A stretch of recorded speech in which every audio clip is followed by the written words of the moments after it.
கும்பகோணம் மாநகராட்சி ஆணையர் மீது ஒழுங்கு நடவடிக்கை எடுக்க தமிழக அரசிற்கு சென்னை உயர்நீதிமன்றம் உத்தரவு பிறப்பித்திருக்கிறது. இதுகுறித்தான கூடுதல் விவரங்களுடன் இணைக்கிறார் எம்முடைய செய்தியாளர் கிருஷ்ணா. இது குறித்தான விவரங்கள். வணக்கம்.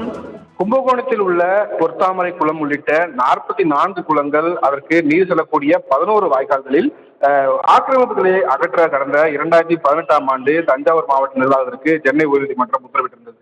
இந்த உத்தரவை அமல்படுத்தவில்லை என்று கூறி வழக்கறிஞர் யானை ராஜேந்திரன் என்பவர் சென்னை உயர்நீதிமன்றத்தில் நீதிமன்ற அவமதிப்பு வழக்கை தொடர்ந்திருந்தார். இந்த வழக்கு நீதிபதிகள் சுப்பிரமணியம் மற்றும் நீதிபதி அப்துல் குதூஸ் அமர்வில் விசாரணைக்காக வந்தது. அப்போது ஓய்வு பெற்ற மாவட்ட நீதிபதி அளித்த அறிக்கையில் ஆக்கிரமிப்புகளை அகற்றுவதற்கு கும்பகோணம் மாநகராட்சி ஆணையர் ஒத்துழைப்பு வழங்கவில்லை என்று குற்றம் சாட்டப்பட்டிருந்தது. அறிக்கையை ஆய்வு செய்த நீதிபதிகள் ஆக்கிரமிப்புகளை அகற்றும்படி நீதிமன்றம் பிறப்பித்த உத்தரவுகளை அமல்படுத்த தயக்கம் காட்டும் கும்பகோணம் மாநகராட்சி ஆணையருக்கு எதிராக உடனடியாக ஒழுங்கு நடவடிக்கை எடுக்கும்படி நகராட்சி நிர்வாகத்துறை முதன்மைச் செயலாளருக்கு உத்தரவிட்டிருக்கிறார்கள்.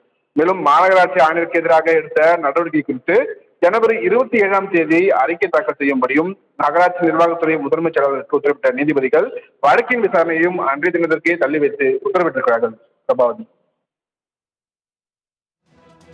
தகவல்களுக்கு நன்றி கிருஷ்ணா.